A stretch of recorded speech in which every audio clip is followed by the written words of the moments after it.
This book was generated using Speakter's AI voices. You can create human-like voiceovers in over 50 languages. The rugged countryside of Exmoor stretched out before young John Ridd, a vast expanse of untamed beauty. Rolling hills and windswept moors painted a landscape that would soon become the backdrop for a life-altering tragedy. On a crisp autumn morning, the air thick with the scent of heather and damp earth, John's father set out for Porlock Market. The respected farmer, known for his strength and kindness, kissed his wife goodbye and ruffled John's hair, unaware that this familiar journey would be his last.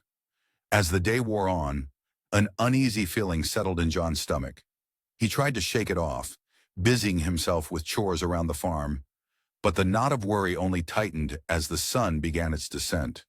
The sky blazed orange and red, as if the heavens themselves were aflame, casting long shadows across the moor. It was in this eerie twilight that John's father encountered the infamous Doon clan. The outlaws emerged from the gathering darkness like wraiths, their eyes glinting with malice as they surrounded the lone farmer. The clash of steel pierced the air, followed by desperate cries that echoed across the empty landscape. But there was no one to hear, no one to help. Despite his renowned strength, John's father found himself overwhelmed. The sheer number of Doones proved too much, and he fell, his blood seeping into the thirsty earth. The moor, once so familiar and comforting, now seemed to swallow up the last remnants of John's childhood innocence. News of the tragedy spread like wildfire through the small community. It reached the Ridd farm as the first stars began to twinkle in the night sky, each pinprick of light a mocking reminder of the darkness that had descended upon their lives. John, barely 12 years old, watched as his mother's face crumpled in grief. The sound of his sister's sobs pierced the air, a haunting melody of loss and despair that seemed to echo endlessly in his ears. In that moment, he felt the weight of the world crash down upon his young shoulders, crushing the last vestiges of his boyhood beneath its terrible burden. Childhood slipped away from John like water through cupped hands, impossible to hold on to.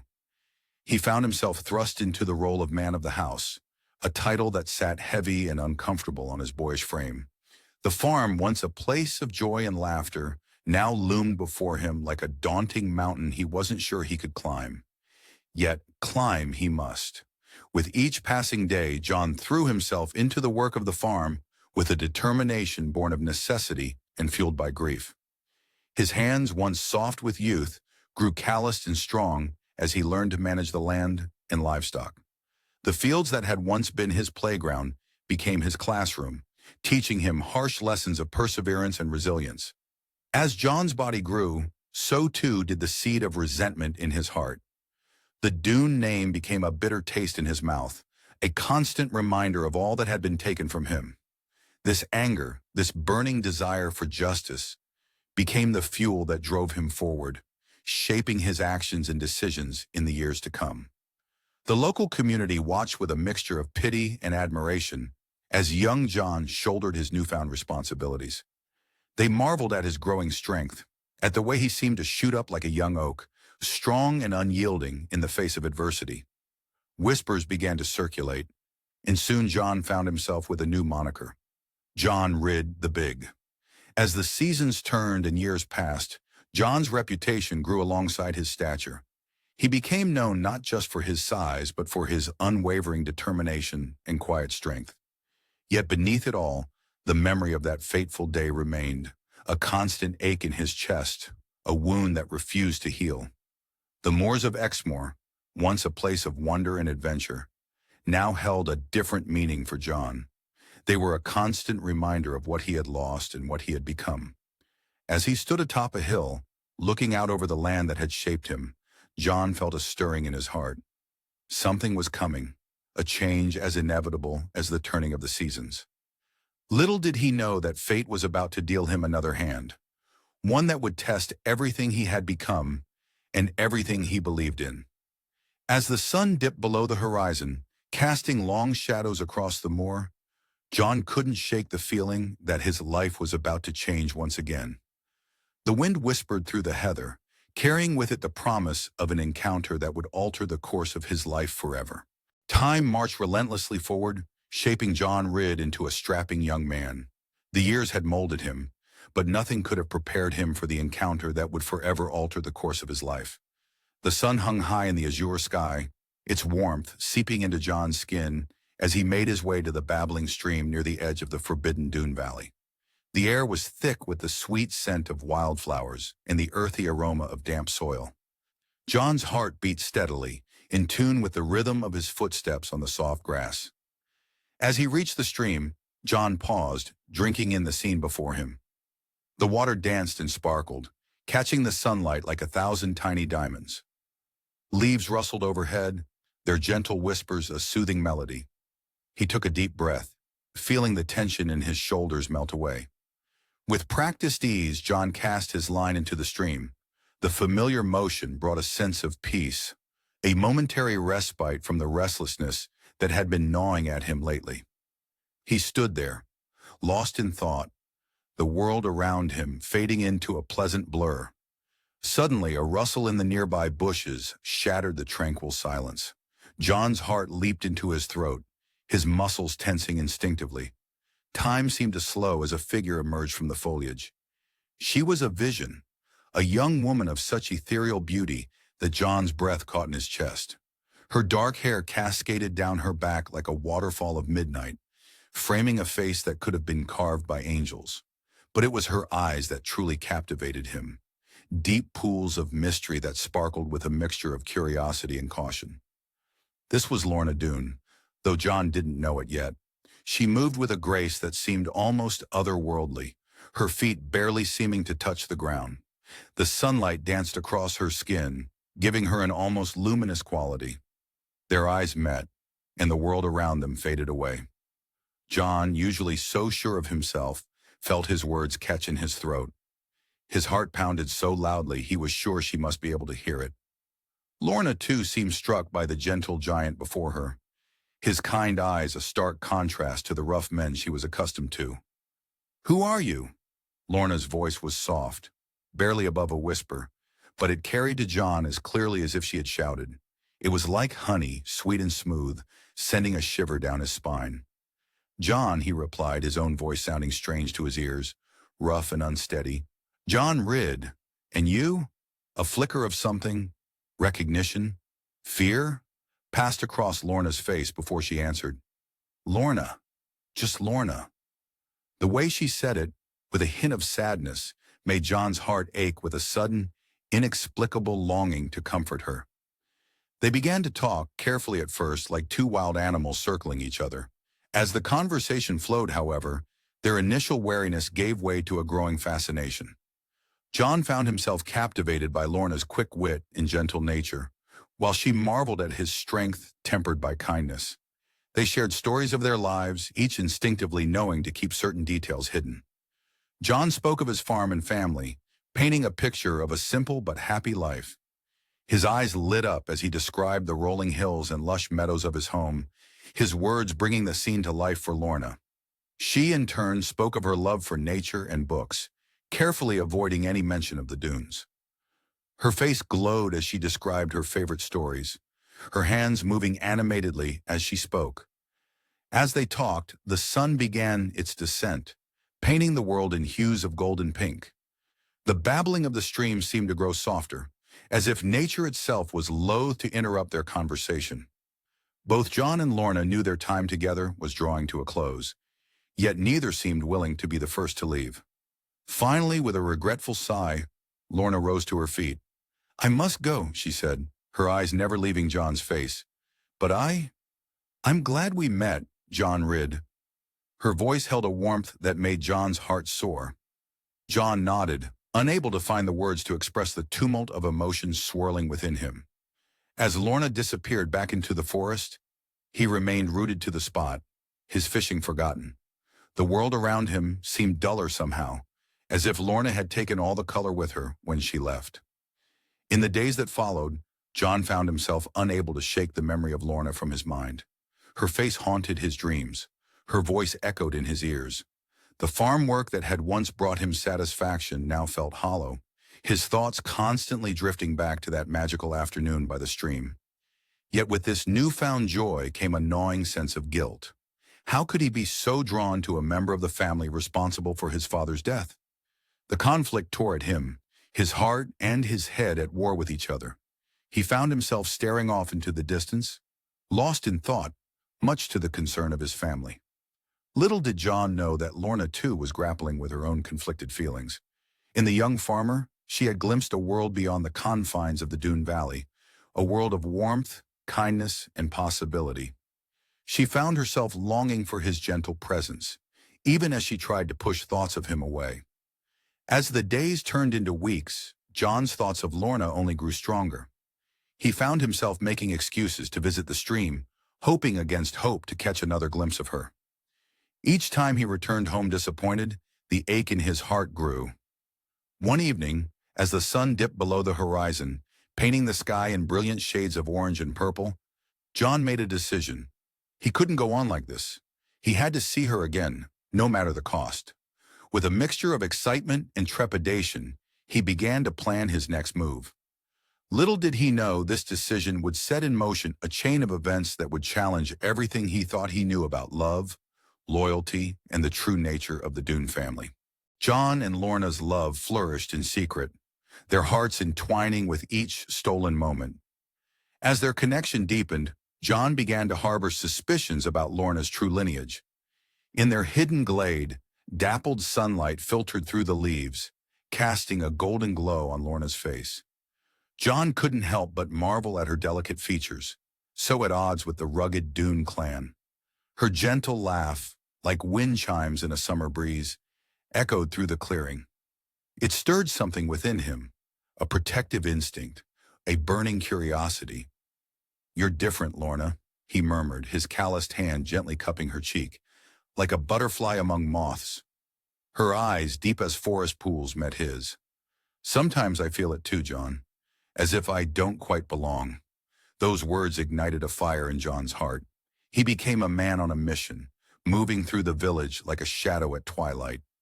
His ears pricked at every whisper, every muttered tale about the dunes. Old gossip, once dismissed as idle chatter, now held the weight of gold dust, each speck potentially revealing Lorna's true identity. During their clandestine meetings, John gently prodded Lorna about her past. Her brow would furrow, a small crease forming between her eyebrows as she struggled to recall details that should have been as familiar as her own reflection. "I remember. A garden," she said once, her voice barely above a whisper. "The scent of lavender, so strong it made my nose tickle. But then, nothing. It's like trying to catch smoke with my bare hands." Each uncertain pause, each gap in her knowledge of Dune family lore, only fueled John's suspicions. The pieces of the puzzle were there, scattered and fragmented, waiting to be assembled. As autumn painted the world in hues of gold and crimson, Lorna finally confided in John. They sat by a babbling brook, its gentle song a stark contrast to the weight of Lorna's words. "John," she began, her voice trembling like a leaf in the wind. "I have memories, flashes of a life before the dunes. A grand house with tall windows, a woman's laughter, warm like sunshine.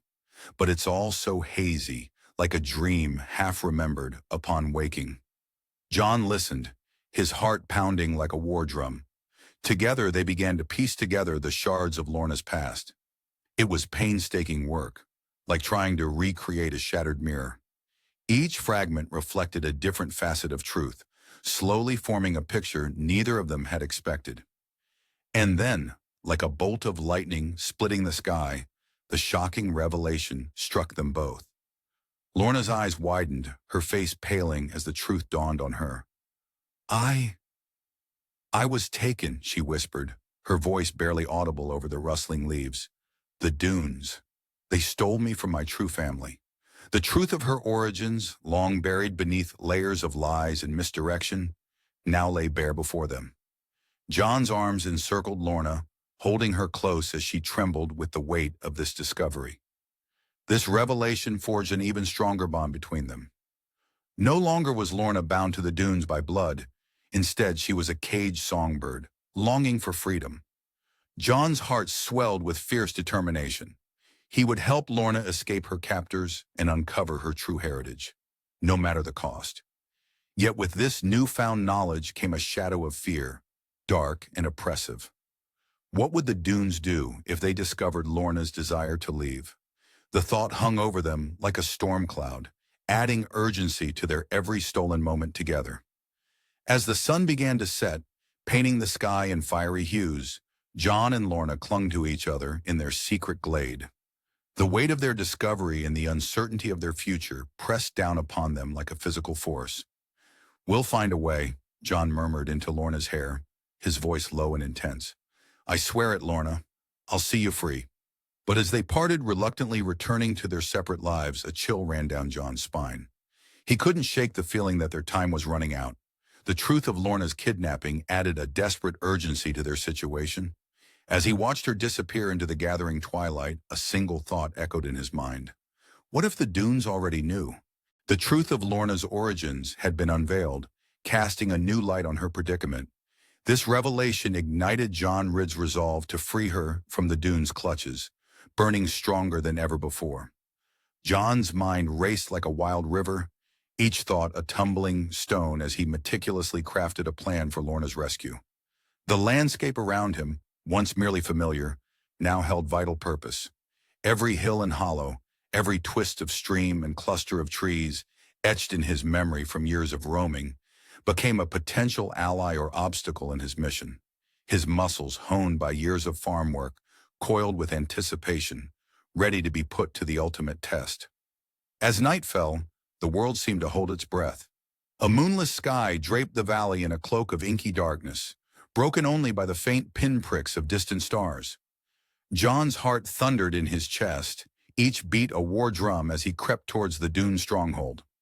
The soft earth muffled his footsteps, but to his heightened senses, each step felt like a thunderclap. The air hung thick and heavy, laden with tension and the earthy scent of damp soil. An owl's mournful hoot pierced the silence, making John freeze mid-step, every nerve on edge. Navigating the treacherous paths felt like dancing on the edge of a knife. John's muscles quivered with each careful movement, his ears straining for any sound that might spell doom. The Dune sentries were mere shadows in the night, but their presence loomed large in John's mind. He held his breath as he slipped past them, feeling as though the very beating of his heart might betray him. The rustle of leaves in the gentle night breeze sounded like a roar in the stillness, each gust threatening to expose him. At last he reached Lorna's dwelling. The sight of her silhouette, softly illuminated by flickering candlelight, sent a wave of relief crashing over John. Their eyes met across the darkness, a silent conversation passing between them. In that moment, words were unnecessary. Lorna extinguished the candle with a quick breath, plunging the room into darkness, and joined John in the shadows. Her hand found his, warm and trembling slightly, but her grip was firm with resolve. Their escape was a heart-pounding dance with danger. Raging rivers roared like angry beasts, their icy waters threatening to sweep them away with each treacherous step. Steep cliffs loomed before them, their jagged faces a daunting challenge that seemed to mock their efforts. Dense forests engulfed them, branches clawing at their clothes like grasping fingers, as if the very woods conspired to hold them back. John's mind worked in overdrive, each obstacle demanding a swift solution. When the sound of pursuit echoed through the trees, his heart leapt to his throat, the taste of fear bitter on his tongue. "This way," he whispered, his voice barely audible above the pounding of his own pulse. He guided Lorna towards a hidden cave he'd discovered in his youth, praying it would provide the sanctuary they desperately needed. They huddled in the damp darkness of the cave, the musty scent of earth and stone filling their nostrils. Scarcely daring to breathe, they listened as Dune search parties passed mere feet from their hiding place. The sound of heavy boots and angry voices sent shivers down their spines. Lorna's hand found John's in the darkness, her grip firm despite the trembling of her body. Her courage in the face of such peril only deepened John's admiration and love for her, his heart swelling with a mixture of pride and protective instinct. As the first light of dawn painted the sky in soft hues of pink and gold, John and Lorna emerged from their forest sanctuary. The familiar sight of Plover's Barrows, John's family farm, rose before them like a beacon of hope. Exhaustion weighed heavy on their limbs, muscles aching from the night's ordeal. but their spirits soared with the realization of what they had accomplished. Standing at the threshold of John's home, they paused, the magnitude of the moment washing over them. They had taken the first step towards a new life together, free from the shadow of the dunes. Exhausted but elated, John and Lorna exchanged a look of profound understanding. Their journey was far from over, but in that moment, bathed in the warm glow of the rising sun, the future had never looked brighter. As they approached the weathered stone walls of Plover's Barrows, a sudden commotion erupted from within. The sound of raised voices and hurried footsteps shattered the morning calm. John and Lorna froze, their moment of triumph abruptly cut short. What new challenge awaited them beyond those familiar walls? Had their daring escape been in vain? Lorna's arrival at Plover's Barrows marked the beginning of a new chapter in her life. The sprawling farmstead, with its weathered stone walls and thatched roofs, stood in stark contrast to the wild, secluded world she had left behind. As Lorna stepped into the warm, bustling kitchen of the Ridd family home, the scent of freshly baked bread and herbs enveloped her. The wooden floorboards creaked beneath her feet, a sound so different from the echoing stone corridors of her past.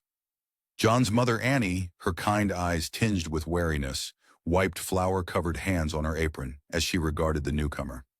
Behind her skirts, Eliza and Lizzie peered out, their eyes wide with wonder at the sight of this ethereal beauty in their midst. "Welcome," Annie said, her voice a mixture of caution and warmth. Lorna's heart raced, her palms damp with nervous sweat. Would they accept her? Could she truly belong in this world so different from her own? But as the days unfolded, like petals opening to the sun, Lorna found herself blossoming in ways she never imagined. The initial wariness melted away, replaced by a growing sense of belonging. Annie's suspicion turned to motherly affection as Lorna eagerly threw herself into learning the ways of farm life. Dawn broke over Plover's Barrows, painting the sky in soft pinks and golds. Lorna stirred from her sleep, the soft lowing of cows replacing the harsh echoes of the dune valley. Her delicate hands, once adorned with jewels, now wrapped around the warm udders of patient cows.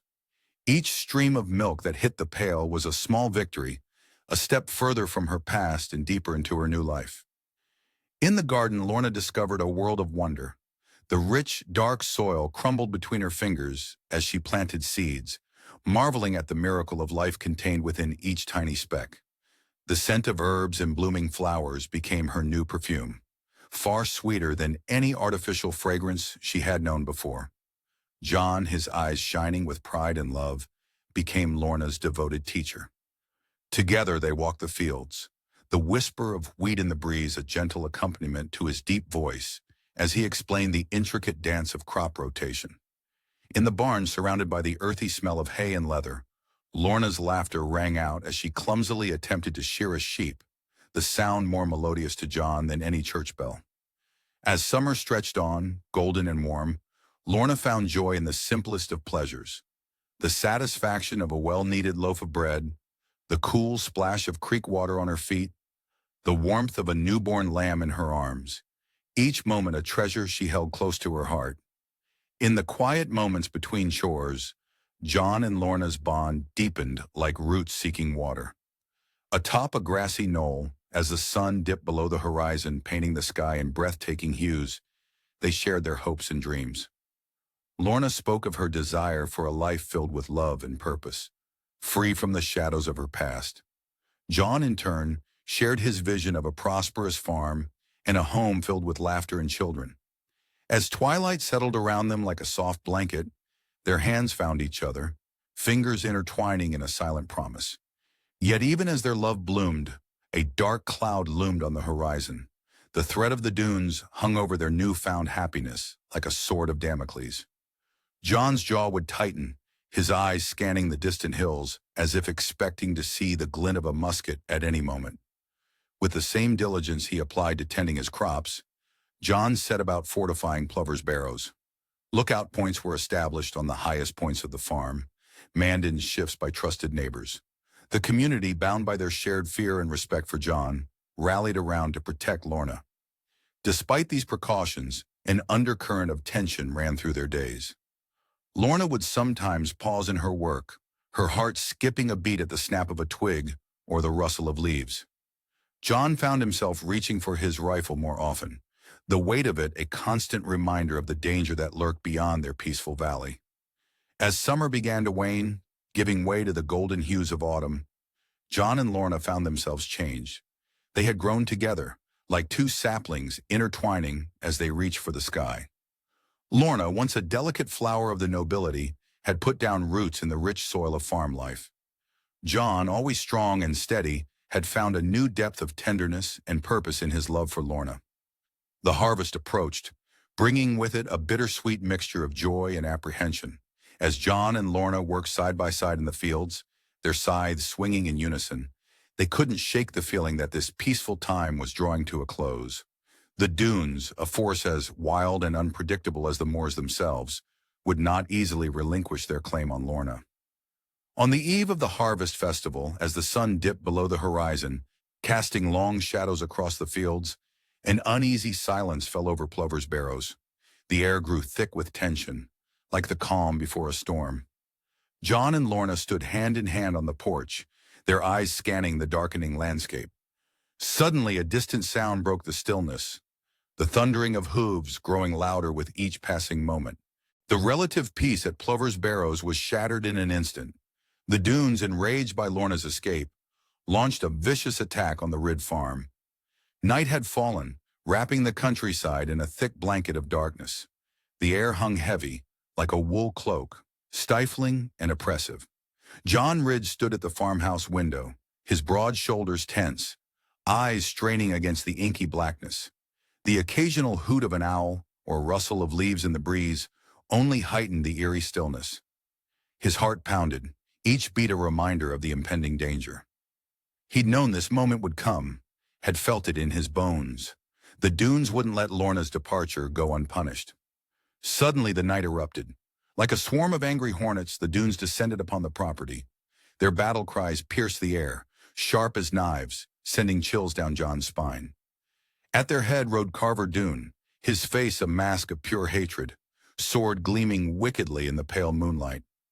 "To arms!" John's voice rang out, steady and strong. The farmhouse burst into frantic activity, transforming into a fortress with John at its heart. Men rushed to their positions, grabbing whatever weapons they could find. Even the women, faces set with grim determination, armed themselves with kitchen knives and heavy pots. The battle erupted with a ferocity that shook the very foundations of the farm. Steel clashed against steel, the air thick with the acrid smell of gunpowder and fear. John moved like a force of nature, his powerful form everywhere at once. "Hold fast!" he roared above the din, his voice a beacon of hope in the chaos. Hours stretched like years, each moment a lifetime of terror and courage. Blood slicked the ground, making footing treacherous. Both sides suffered losses, cries of the wounded mingling with the clash of weapons. As dawn's first light painted the sky, the tide began to turn. The united front of the community, bound by shared determination, proved too much for the dunes. Unused to such fierce resistance, the outlaws faltered. Carver Doone, his face twisted with fury and disbelief, realized the attack had failed. "Fall back!" he bellowed, voice hoarse with rage. As his men retreated, he locked eyes with John. "This isn't over, Ridd," he snarled, words dripping venom. "I'll have my revenge, mark my words." The dunes melted away into the morning mist, leaving an eerie quiet in their wake. Exhausted defenders emerged from their positions, faces streaked with dirt and blood. John moved among them, offering words of comfort and praise, his heart swelling with pride at their bravery. The aftermath was somber. As they tended to the wounded and assessed the damage, the reality of their situation sank in. This victory, hard-won as it was only temporary. John knew the dunes would return, perhaps in greater numbers and with even more ferocity. Standing amidst the wreckage, John's mind raced. He looked around at the faces of his family and neighbors, weary but resolute. A more permanent solution was needed. For Lorna's safety, for the security of his community, the threat of the dunes had to be eliminated once and for all. As John began to formulate a plan, a messenger arrived, breathless and wide-eyed. "John Ridd," he gasped. "News from Lorna. You must come quickly." The urgency in the man's voice sent a chill down John's spine. What could have happened to shatter Lorna's world so completely? Lorna's world shattered in an instant. A revelation, both startling and life-altering, had just come to light. The room seemed to close in around her, the air growing thick and heavy. Lorna's breath caught in her throat as Sir Ensor Doone, a nobleman with eyes that pierced like steel, approached her with measured steps. The sound of his boots on the wooden floor echoed in the tense silence. Sir Ensor's gaze fixed on Lorna's wrist, where a small birthmark lay hidden beneath her sleeve. With gentle but firm hands, he took her arm, the fabric slipping away to reveal the telltale sign. The room held its breath. "It cannot be," Sir Ensor whispered, his voice cracking with emotion. "You are Lady Lorna Dougal." The words hung in the air like smoke, choking and suffocating. Lorna's heart pounded in her ears, drowning out the gasps and murmurs that filled the room. She was no longer just Lorna, the girl from the valley. In a heartbeat, she had become an heiress, a lady of noble birth. Sir Ensor stumbled back, collapsing into a nearby chair, his face lined with years of guilt, contorted as he began to unravel the truth. "I orchestrated your kidnapping," he confessed, each word falling from his lips like a stone. "As a child, you were taken to secure the Dougal fortune. I have lived with this shame for far too long." Lorna's world tilted on its axis. The familiar walls of her home seemed to warp and twist, becoming alien and unfamiliar. She felt as if she were standing on the edge of a cliff, the ground crumbling beneath her feet. As the news spread like wildfire through the countryside, Lorna found herself swept up in a whirlwind of change. The simple joys of her valley life, the scent of wildflowers, the feel of grass beneath her feet, began to fade, replaced by a dizzying array of titles, protocols, and unfamiliar faces. Enter Earl Brandir, Lorna's newly discovered guardian. He swept into her life like a storm, his imposing presence filling the room. His words, though coated with a veneer of kindness, carried the weight of an immovable force. "My dear," he said, his voice smooth as silk but unyielding as steel, "it is time for you to assume your rightful place in society. London awaits its lost daughter." Lorna's heart, already heavy with the burden of her newfound identity, now felt as though it were being torn in two. On one side stood the glittering promise of her birthright, a world of privilege and opportunity she had never known. On the other, the simple yet profound love she shared with John Ridd, the man who had captured her heart long before she knew of her noble blood. John stood like a steadfast oak in a changing landscape, his rugged features etched with concern and a hint of fear. The vast gulf that now existed between their social standings loomed before him like an insurmountable chasm. "Lorna," he said, his voice rough with emotion, "I fear I may lose you to this new world of yours. How can a simple farmer hope to stand beside a lady of your station?" Lorna's heart ached at his words. She longed to reassure him, to bridge the gap that seemed to be widening between them with every passing moment. Yet she found herself caught in a tempest of conflicting emotions, her duty to her newly discovered lineage warring with the desires of her heart. As the sun dipped below the horizon, casting long shadows across the valley, Lorna stood at the window of her childhood home. The world outside remained unchanged, the familiar contours of the landscape a stark contrast to the turmoil within her. She pressed her hand against the cool glass, her reflection overlaying the scenery beyond. In that moment, she saw herself not as Lady Lorna Dougal, nor as the simple girl she had once believed herself to be, but as someone caught between two worlds. The revelation of her true identity had created a rift, not just between her and John, but within herself. As night fell, bringing with it a blanket of stars that seemed both familiar and suddenly distant, Lorna and John found themselves grappling with the implications of her true identity and the challenges it posed to their relationship. The path forward, once so clear, now stretched before them like an uncharted wilderness, full of uncertainty and hidden perils. Lorna turned from the window, her eyes meeting John's across the room. The love between them was palpable, a living thing that seemed to pulse in the air. But so too was the fear, the uncertainty of what the future might hold. "John," Lorna whispered, her voice barely audible, "what are we going to do?" Before John could answer, the sound of hoofbeats echoed from outside. A carriage had arrived, its black lacquered surface gleaming in the moonlight. Earl Brandir stepped out, his face set with determination. "Lady Lorna," he called, his voice carrying through the night air. "It's time to depart for London. Your new life awaits." Lorna's heart raced as she looked from the imposing figure of Earl Brandir to John's anguished face. She stood on the precipice of two worlds, torn between duty and love. As she took a step toward the door, she couldn't help but wonder, would John fight for her, or would he let her go, believing it was for the best? The answer, it seemed, lay in John's hands. And as Lorna hesitated at the threshold, she knew that whatever choice he made would change both their lives forever. John Ridd's heart was set on finding Lorna, the love that consumed his every waking thought. He knew what he had to do, and with unwavering determination, he embarked on a journey to London, leaving behind the only world he had ever known. The rolling hills of Exmoor faded into the distance, their familiar contours etched in John's memory, like the lines on his calloused hands. As he urged his horse forward, the scent of heather and moorland gave way to new, unfamiliar odors. Each step of his mount's hooves on the unfamiliar roads echoed the beating of his heart, a constant reminder of the love that drove him forward. The journey itself was an eye-opening adventure for John.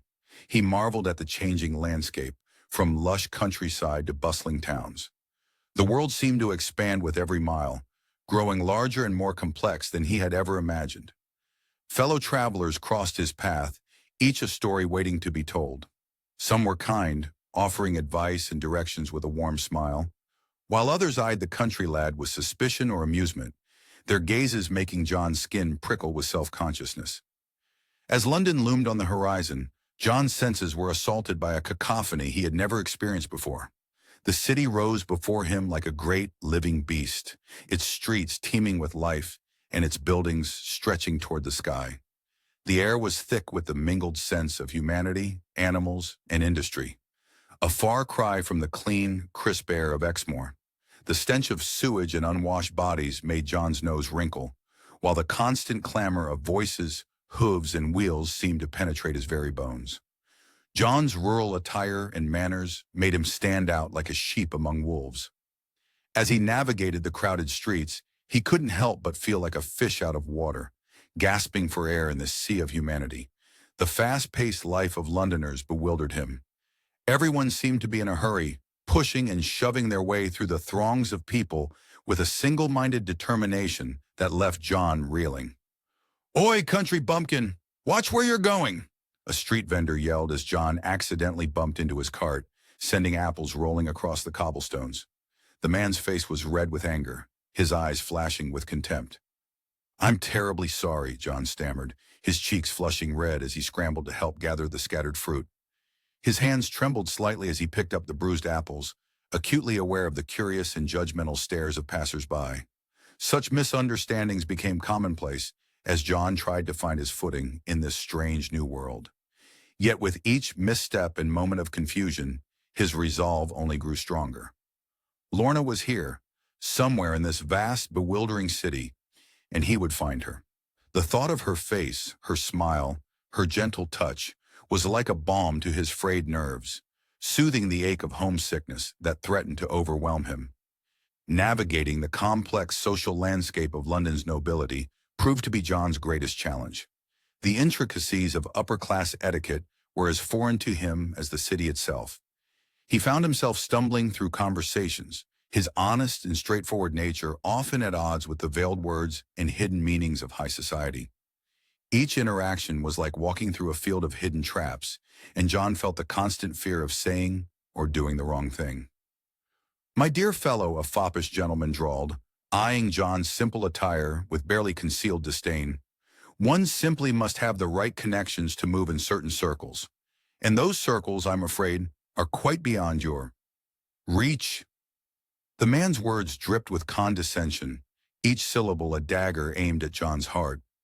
John's fists clenched at his sides, his knuckles turning white with the effort of restraining himself. He could feel the hot flush of anger creeping up his neck, but he held his tongue. He knew that losing his temper would only hinder his quest to find Lorna. Instead, he focused on the memory of her smile, using it as a balm to soothe his wounded pride.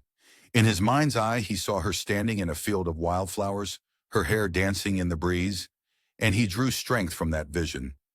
As days turned into weeks, John's determination never wavered, even as he grappled with feelings of inadequacy and homesickness.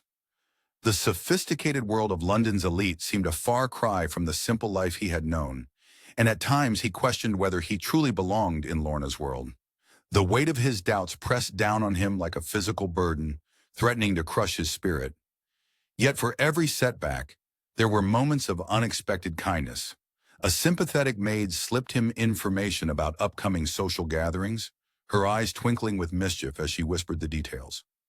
A retired soldier, recognizing the look of a man on a mission, offered guidance on navigating the city's complex social hierarchy, his gruff voice softening as he shared hard-earned wisdom. Through it all, John's love for Lorna burned bright, a beacon guiding him through the murky waters of London's society. With each challenge he faced, each obstacle he overcame, he felt himself growing, changing, becoming a man worthy of the woman he loved. The city, once so alien and intimidating, began to reveal its secrets to him, and John found himself adapting, learning, evolving.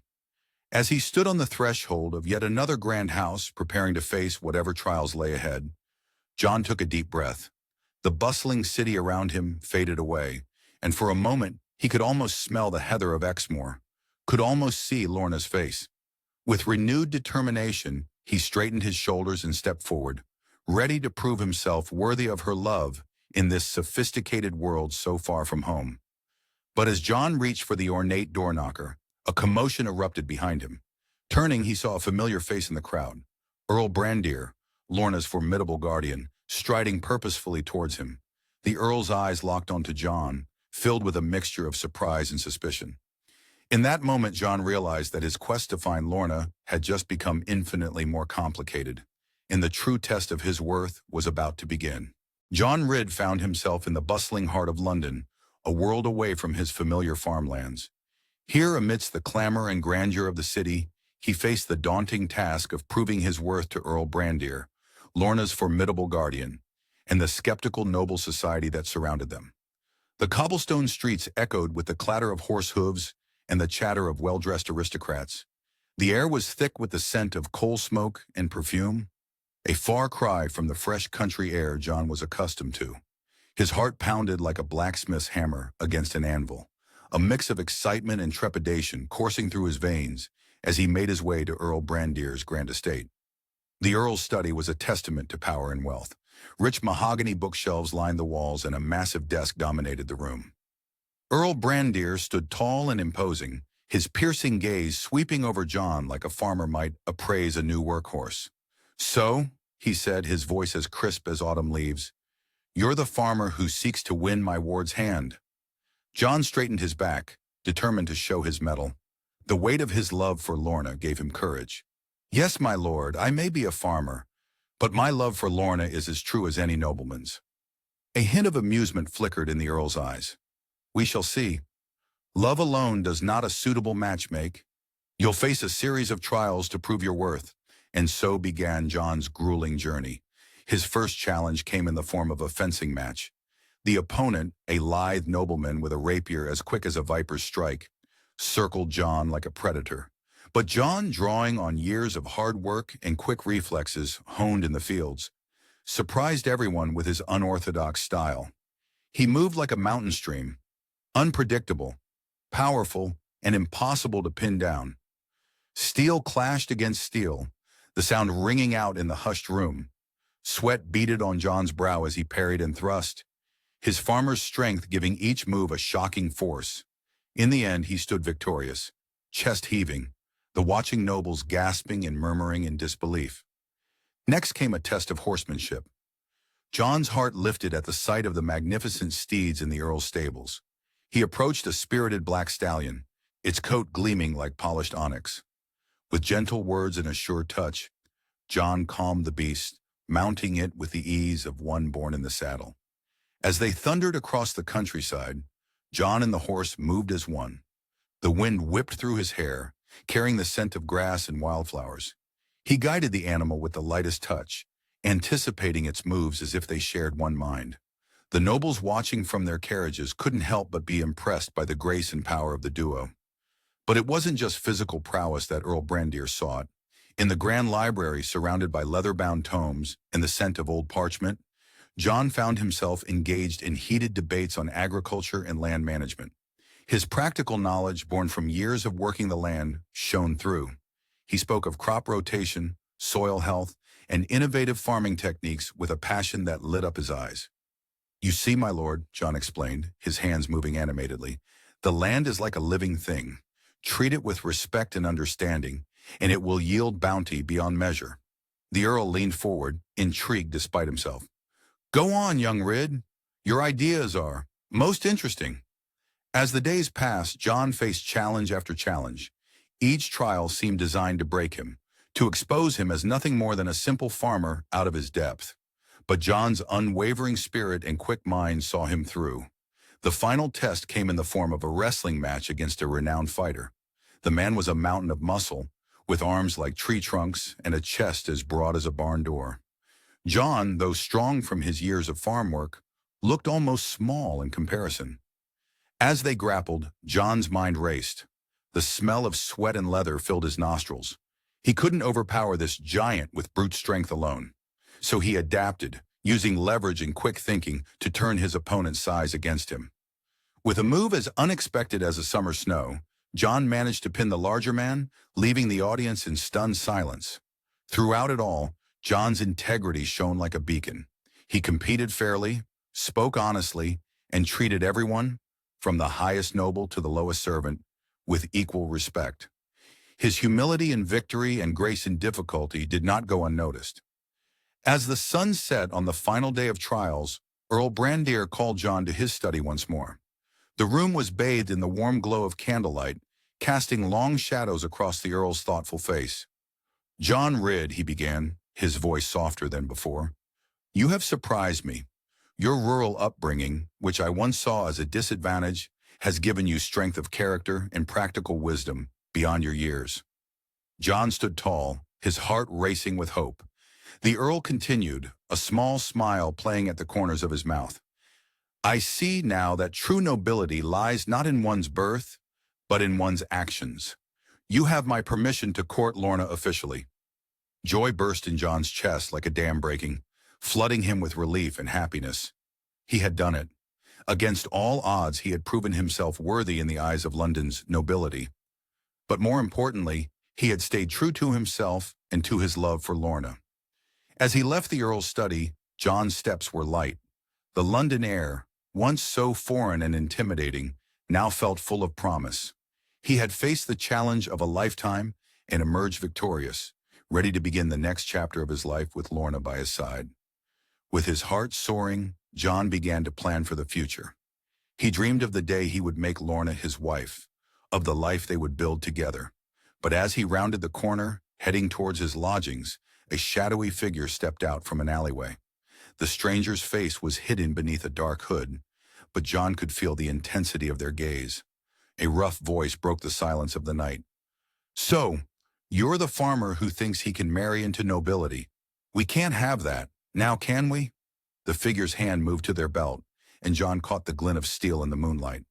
His hard-won victory suddenly felt very fragile indeed. The long-awaited wedding day of John Ridd and Lorna Dougal had finally arrived. It was a joyous occasion that brought together people from both their worlds, bridging the gap between rustic country life and London society. The air buzzed with excitement as guests filed into the quaint country church. Sunlight danced through stained-glass windows, painting the worn wooden pews with a rainbow of colors. The sweet scent of wildflowers hung in the air, their delicate petals adorning every surface. It was as if nature itself was celebrating this union.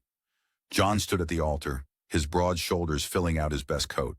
His hands trembled slightly as he tugged at his collar, a bead of sweat trickling down his neck. The murmur of the crowd faded to a hush as the church doors creaked open, and there she was, Lorna.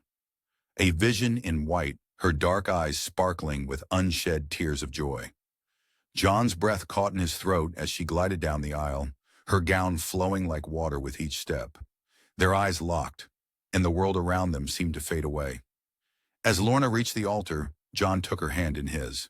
It felt small and delicate, yet he could feel the strength within her grip. They turned to face the priest, their hearts beating in unison. The ceremony began, ancient words echoing off stone walls. When it came time for their vows, John's voice rang out clear and strong, each word a promise etched in his heart. Lorna's response was softer, but no less powerful, her words carrying the weight of their shared journey. Just as the priest was about to pronounce them husband and wife, a sound like thunder ripped through the air. The church doors burst open with a splintering crack, and chaos erupted. The Dunes poured in, led by the menacing figure of Carver Dune. His face was twisted with jealousy and rage, eyes locked on Lorna. Screams filled the air as wedding guests scrambled for safety, silk and satin rustling frantically against rough wool. John moved instinctively, pulling Lorna behind him. His eyes darted around, searching for an escape route. But Carver was faster, raising his pistol with deadly intent. Time seemed to slow. John saw the movement too late, his cry of warning drowned out by the deafening crack of the gunshot. Lorna's body jerked, her eyes wide with shock. For a heartbeat, she stood still. Then, like a delicate flower cut from its stem, she crumpled to the ground. John's world shattered. He fell to his knees beside Lorna, gathering her into his arms. Her blood, warm and sticky, seeped through his fingers as he desperately tried to stem the flow. The metallic scent of blood mingled with the sweet perfume of flowers, creating a sickening contrast. "Lorna, my love," John whispered, his voice breaking. "Stay with me, please." Her breath came in shallow gasps, each one a struggle. John was torn, his heart screaming at him to stay by her side, to protect her, to will her to live. But a darker part of him, fueled by rage and a thirst for justice, urged him to pursue the attackers. The church, once filled with joy and love, now echoed with screams and the cruel laughter of the Dunes as they wreaked havoc. Shards of colored glass crunched underfoot as they rampaged through the sacred space. As John cradled his bride, her life ebbing away with each passing moment, he felt something inside him change. The gentle farmer was fading, replaced by a man consumed by a need for vengeance. He looked down at Lorna's pale face, her eyes fluttering as she fought to stay conscious. With trembling fingers, he brushed a strand of hair from her forehead, leaving a smear of blood behind. "I will make them pay," he whispered, his voice low and dangerous. "I swear it." As if in response, Lorna's eyes flew open, filled with a mixture of pain and fear. Her lips moved, trying to form words, but no sound came out. John leaned closer, his ear nearly touching her lips. "John," she breathed, her voice barely audible. "Don't lose yourself." With those words, her eyes closed and she went limp in his arms. John felt something inside him snap, a dam of emotion breaking loose. He gently laid Lorna down, his movements slow and deliberate. Then he stood, his fists clenched at his sides. The chaos around him seemed to fade into the background as a single thought consumed him. Revenge. John's eyes locked on the retreating forms of the Dunes. His vision narrowed, the world taking on a red tinge. Without a backward glance, he started after them, each step fueled by a rage he had never known before.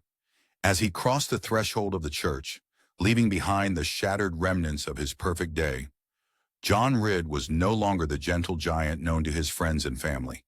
He had become something else entirely, a force of nature, driven by an unquenchable thirst for vengeance. Rage coursed through John Ridd's veins, a molten river of fury. The attack on his beloved Lorna had ignited a fire within him that threatened to consume everything in its path. With vengeance burning in his heart, John entrusted Lorna to capable hands and swung himself onto his horse. The animal, sensing its rider's urgency, pawed at the ground, eager to be off. John leaned close to its ear, whispering words of encouragement. In a heartbeat, they were thundering across the landscape, hooves pounding a frantic rhythm against the earth. The wind howled around them, a banshee's wail that matched the turmoil in John's soul. He leaned low over the horse's neck, his eyes fixed on the horizon where the Dunes had disappeared. The world blurred into a smear of colors, the green of the moors, the purple of the heather, the gray of the overcast sky. The chase led them through the treacherous terrain of Exmoor. Rolling moors stretched out before them, a sea of green and purple. John's heart raced in time with his mount's gallop as they plunged into dense forests.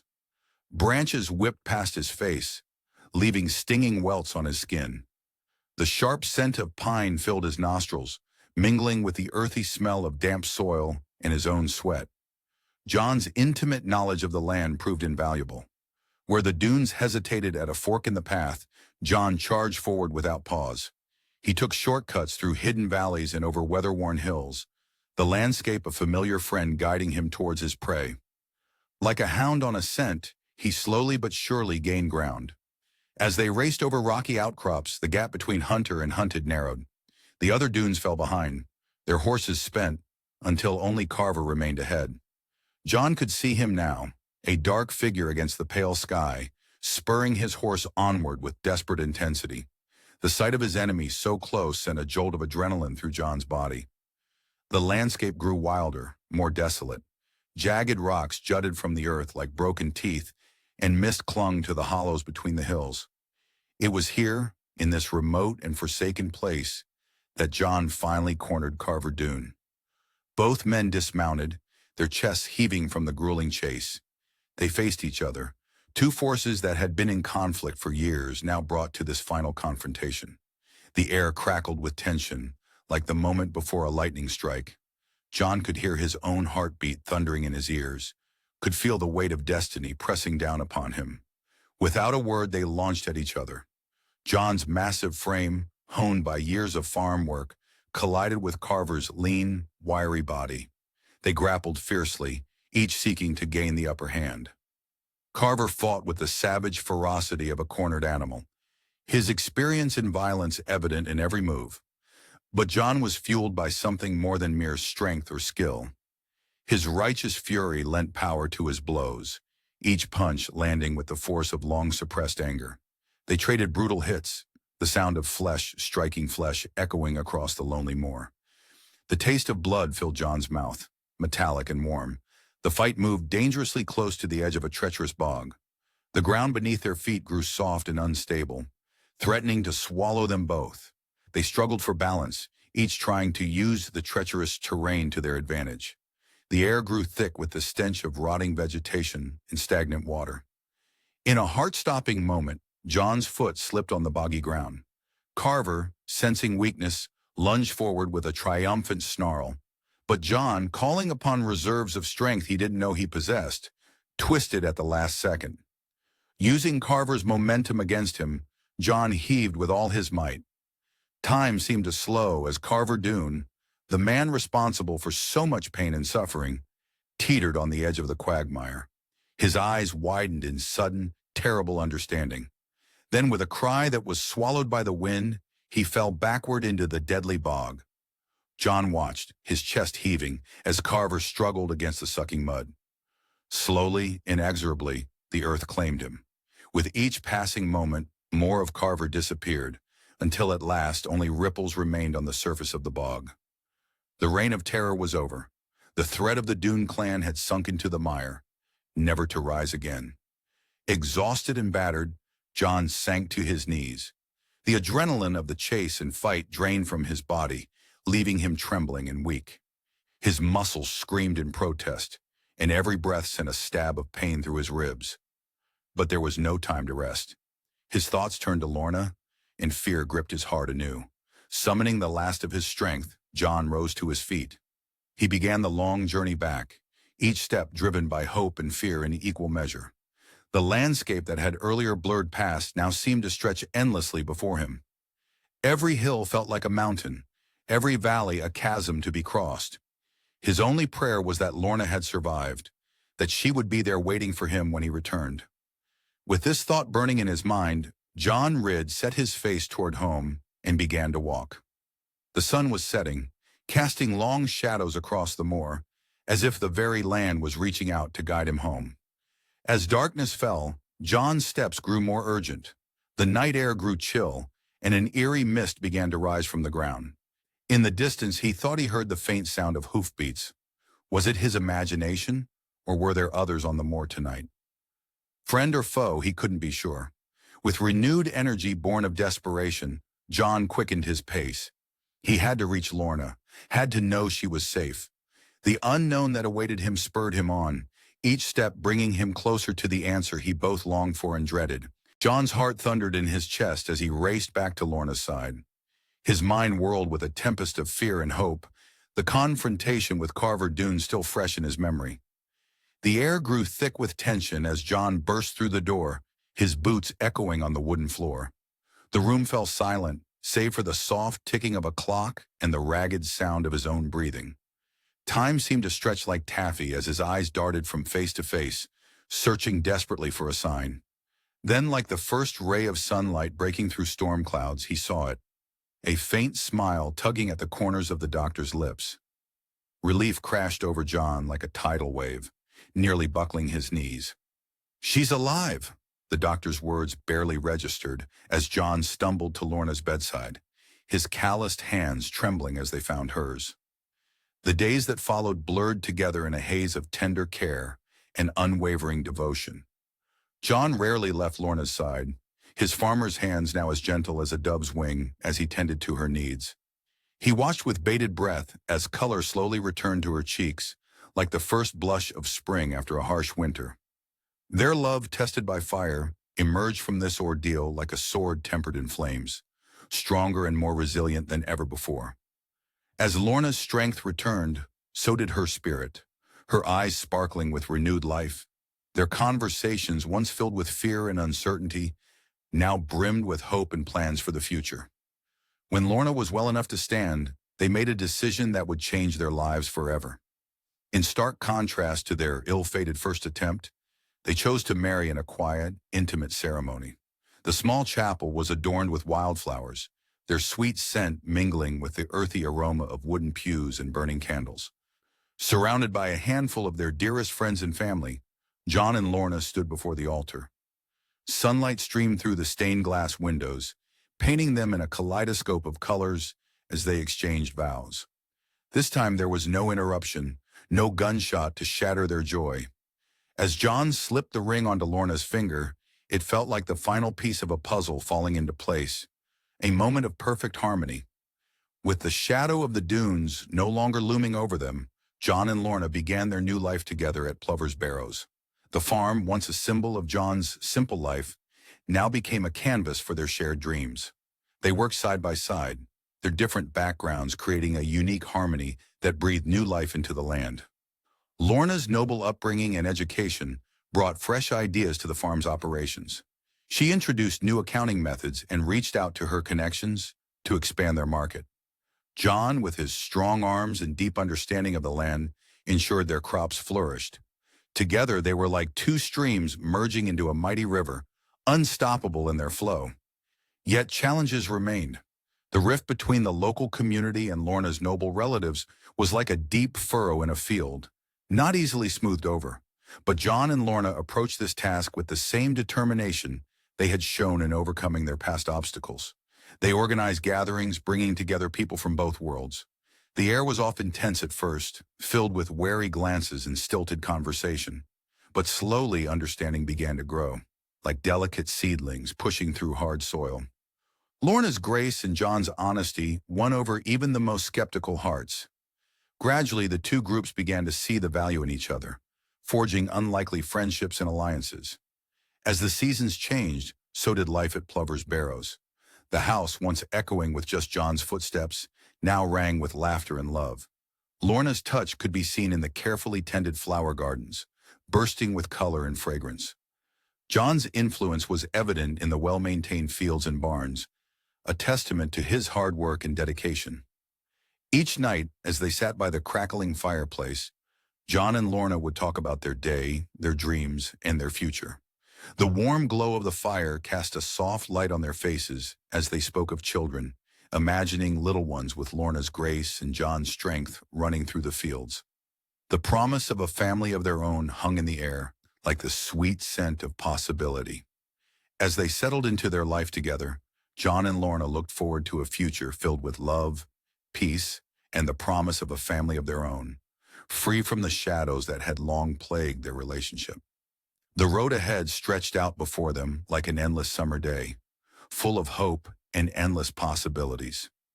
In the quiet moments, when the farm was bathed in the golden light of sunset, John would often find Lorna standing at the edge of their property, her eyes fixed on the horizon. He would wrap his arms around her, feeling the steady beat of her heart against his chest, and know that every trial they had faced was worth it for this moment of perfect contentment. Their story, once fraught with danger and uncertainty, had blossomed into a tale of enduring love and triumph over adversity. As the sun dipped below the horizon, painting the sky in hues of pink and orange, John and Lorna stood together, their silhouettes merging into one. They were no longer just John the farmer and Lorna of noble birth, but two halves of a whole, ready to face whatever the future might bring, hand in hand, heart in heart. This book was generated using Speakter's AI voices. You can create human-like voiceovers in over 50 languages.